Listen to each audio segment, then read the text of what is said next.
to the Piston Fanatic. I'm your host, Dave Dalton, and I'm excited to share my passion and perspective of our Detroit Pistons as we go on this fantastic voyage together. I've been a diehard Piston fan since the days of Dave Bing and Bob Lanier. I've also been the varsity basketball coach of a very successful program in northern Michigan. Well, please subscribe and like this podcast.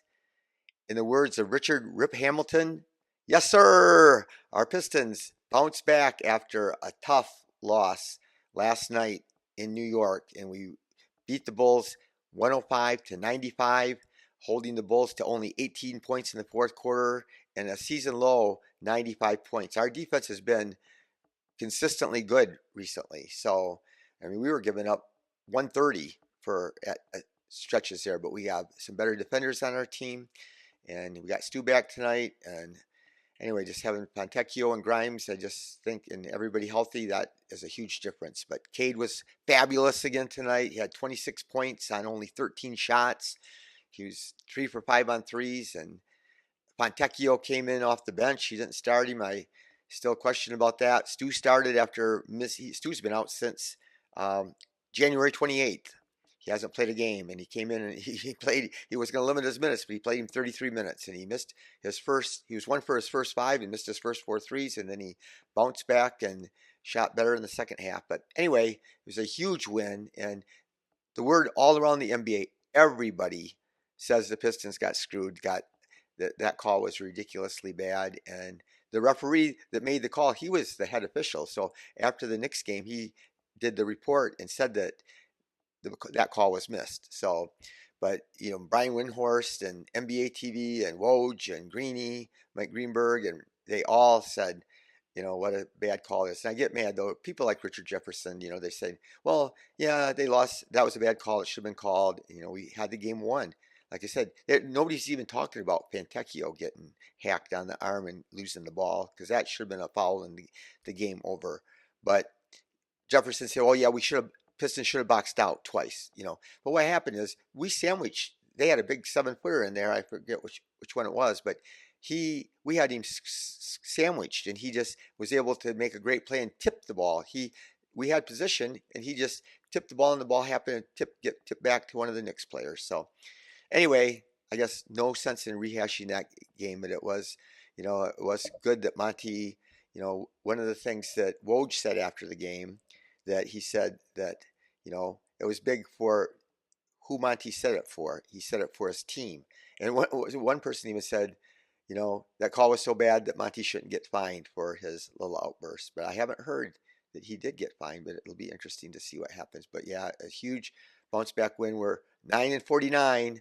Unfortunately, we don't have many games left in the year, and I just hope we can keep building, but we've been playing good basketball. That's the thing. And especially our young players. So our bench was terrible again tonight. He didn't play the bench much in the second half, to his credit, but he still played the all bench unit. There was a picture I saw on the internet of a Piston fan that has a T-shirt said, "I'm not taking this T-shirt off until Monty stops playing his all bench unit." And it is beyond ridiculous. And the bench unit was so terrible. I mean, there was in the first half, the Fontecchio was -13, Wiseman was -14, Flynn was -13, Grimes was -14, and Fournier didn't play many minutes, but he was -5. And again, I beating a dead horse, but I've said it all year that other teams, they don't do this. They don't play a whole bench unit. Cade and Ivy were both filling it up. We're both red hot in the first half. So Ivy was 4 for 5 in the first half. He got 2 shots in the second half. So that's been a consistent theme with the Pistons, that we don't. We ignore Jaden Ivey. And of course, some of it, so it doesn't count for a shot if you drive in and shoot it and get fouled. So that happened to Ivy. So he did get some free throws where he actually shot it, but it doesn't count against you as a shot missed if you get fouled into active shooting. So, but still, he still doesn't get us enough touches. And he made some turnovers too in the fourth quarter. Duran made some bad turnovers, really bad. 2 really bad turnovers in the back. Where we have a lead.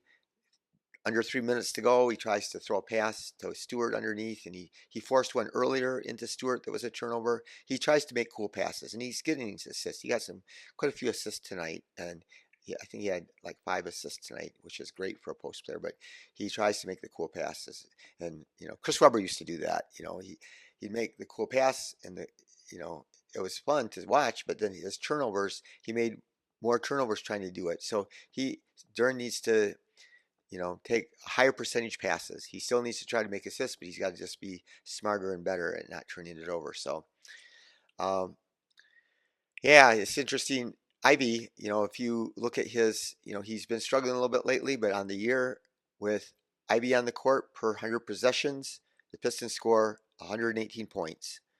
With Ivy off the court per 100 possessions, we score 97 points. So that's 21 more points per 100 possessions with Jaden Ivey on the court than with him off. So anyway, that's just something to remember. But yeah, the Monty loves Stu. Obviously, I was afraid that I thought this was going to happen. I still really believe. I mean, I've been consistent. I think that Stu's best role is coming off the bench, but I don't think as long as we'll never get rid of him as long as Troy Weaver's here because Troy loves him and he'll always start if Monty's here, and I still don't think so. Like Duren was guarding Stu tonight, and even though Stu hit 2 threes in the second half, and Duren still just played way off him. So they were able to play Vucevic on Duren, and so that really creates no space. So I just still think that if Asar and Duren are on the court, that we're better off having Fontecchio on the court, and that's what I believe. So.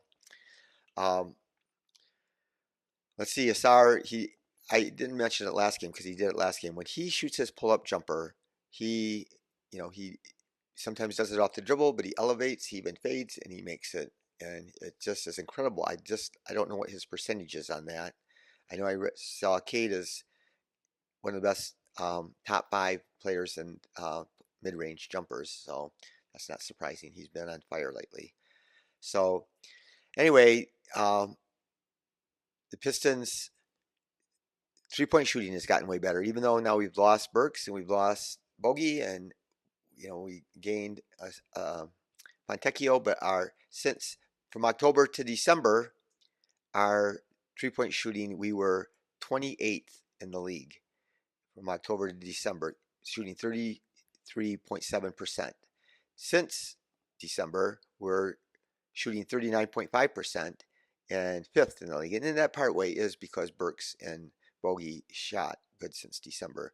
And, Bogey missed a lot of the first part of the season too. So anyway, Asar, he played 34 minutes, so he's been getting big minutes lately, and I love it. And he was 5 for 8 and 2 for 4 on 3. So last closing minutes of the game, the defense collapses on Cade, and he dishes it to Asar in the corner, and he knocks it down. He made another 3 where he was a little bit open, but he had to shoot it a little bit faster. I almost think that Asar's form in his shot is better when he shoots it a little bit quicker than when he just really tries to take his time and focus. And like he misses free throws because he just is really, taking his time. And I think his slowing motion is slower. And so that's why I think the jumper is better. I think the jumper, he just shoots a little bit quicker. And I think that makes and I've seen this with players over my coaching career that are like that. So. But he was 2 for 4 on threes, 1 for 2 on free throws, 8 rebounds, 3 assists, only 1 turnover, and 13 points. And that's big time. Stu, like I said, he started out bad. Monty was going to limit his minutes, but his love for Stu can't help himself. 33 minutes, and he ended up 4 for 9. But he was in the first half. He was 1 for 5 from the field and 0 for 4 on threes in the first half. And I think that Fontecchio was 2 for 3 on threes in the first half, but Stu played way more minutes. So it's going to be interesting how it plays out. Like I said, I just don't expect Monty to do anything different. That he won't change his starting. I just still think it would be good for Stu to come off the bench. I think he's still a valuable asset, and he did play good tonight. So he was 2 for 6 on threes. He ended up 1 for 2 on free throws. I thought for sure I saw he missed 2 free throws. So sometimes these stats are wrong, but 9 rebounds. That's great. And he had a block shot, he had 2 turnovers, which isn't good he doesn't, if you take away the number of times he shoots it and the number of times he handles it, 2 turnovers is too many. But he still had a great game, plus 23. So we were better with him on the court. Duren, 31 minutes, 5 for 9, 4 for 4 from the free throw line. He's been shooting those a lot better lately. 10 rebounds, 5 assists. Again, that's marvelous, but not when you have 5 turnovers, which he had 5 turnovers tonight, but he had 3 blocks. So he said I don't know if he had maybe he had one last game, but before that he had like 3 blocks in the game prior, or 4 blocks. He had 4 blocks 2 games ago. So 14 points plus 24. Cade Parker Cunningham, 36 points. 36 minutes, 9 for 13. Like I said, 3 for 5 on threes. He's been on fire from three, 5 for 7 on free throws, 5 rebounds, 5 assists, 1 block. He had a great block, 3 turnovers, which isn't bad for, again, three for the number of times in his usage. It's not bad at all. 26 points plus 23. He is playing like an all-star, whether you like him or not. If you watched him, he had this tremendous stretch in December. He hurt his knee. He had some bad games, or not good games. They weren't even that bad games, but then he has just been tearing it up since then. Like I said, Ivy, 33 minutes, but we are better when he's on the court. But he was 4 for 7, which again, he was 4 for 5 in the first half. And you can orchestrate things. And so even in the first half, Cade played the first whole bunch of time, and he was like 2 for 2, and he played like 10 minutes, and he was all, but we just need to create situations. We need to run sets with a little bit of movement, a little bit of ball reversal, a little pin down, and not just have everybody just stand there and have Cade bring the ball up the court and try to attack the defense with everybody standing there waiting for him.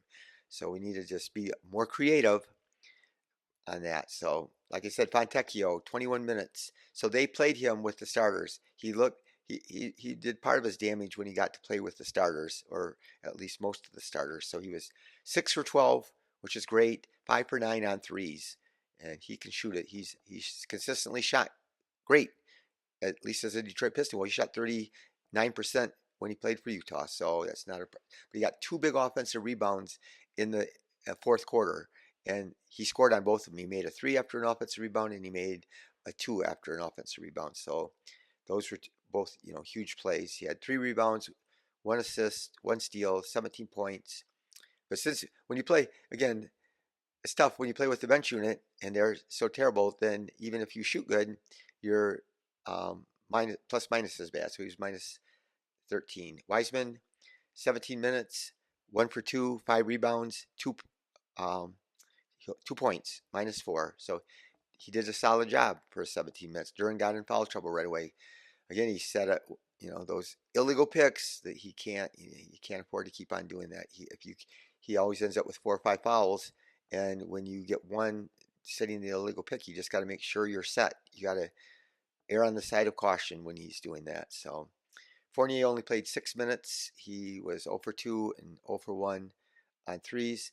Flynn. So I was right last podcast when I mentioned it is weird. The 2 games prior to this, he was 3 for 6, both games from the floor, 1 for 2 on threes in both games, and 1 for 2 on free throws for both games. And that's pretty unique to have the identical stats, and it's still weird that you go 1 for 2 on threes and you only make 1 out of 2 free throws. That's what makes it weird. But he had 7 points, 1 assist, -13. Again, looks like he's supposed to be a point guard, but he looks like he likes to shoot first. So disappointed in Quentin Grimes. I got so pumped up. He had 14 in the fourth quarter against the Knicks, and he's still a tough, great defender, and he still did a great job on DeRozan. He frustrated him, even though DeRozan had a good game, but he 0 for 5. And again, I haven't watched him play enough. I just saw his percentage, and it dipped a little bit last year. The year before that, he was phenomenal from 3, and he shot great on threes in the second half, in the fourth quarter last night, but he struggled tonight, so he only played 14 minutes, and he 0 for 5 on threes. That's all he shot were threes. He 3 rebounds and 2 assists, so he was -14. So we shot 49% from the floor. They shot 40%, and so part of it's our good defense, but the big thing is we win the game because they're 2 for 9 on threes. They were 6.9% on threes, which is the worst percentage on 3-point shooting in the NBA since November 1st, 2014. So over 10 years ago since a team has shot that bad. And so part of it certainly has to be credited to the Piston defense, and part of it's because they don't have great 3-point shooters, and part of it is they had a bad night. So, but yeah, anyway, it was good for us. We won the game. Big win for us. Drummond, former Piston Andre Drummond, had played 27 minutes. We had a hard time handling him. He made some tough shots. It looked like he got fouled and he didn't get a call. So and I'm not complaining about that. But he had 20 points, 11 rebounds. DeRozan, he is fun to watch because he is just crafty. He had 25 points and he was 9 for 16 and 7 for 7 from the free throw line. But we played some pretty good defense on him, and he just gets you leaning just a little bit. Asar played great defense on him, and then they called a foul on him. And again, um, DeRozan's been a great player in the league for a long time, so he is going to get the benefit of the doubt, just like um, Jalen Brunson did last night. So, but we hard to complain. Like I said, everybody thought that we got screwed last night, and we did, but it was a huge bounce back for the Pistons, and we're playing better. Our young guys are looking great, and Fontecchio is playing great, and we, like I said, we only won 9 games. We got like 24 games left, but let's keep enjoying this. So those last 2 games would have been perfect last year because I wanted us to tank for Wembanyama, and he would have been worth it. It still was worth having that 14% chance of getting him to tank. And I know some people disagreed with me last year, but I always loved the close games where we just played well and barely lost. But what would it be like? The Mavericks have been on fire lately, but tonight the Mavericks were ahead the whole game. They're playing the Cavs in Cleveland, and Max Strus, that was used to played for Miami last year. He was 5 for 5 on threes, but uh, the Mavs scored with not much time left, and then Strus got the inbounds pass, and he launched it from like 15 feet behind half court, and he made it, and they won by 2. So, that's the way the ball bounces in the NBA. But thank you very much for listening, and please subscribe. Be the reason that somebody feels heard and cared for, and go Pistons.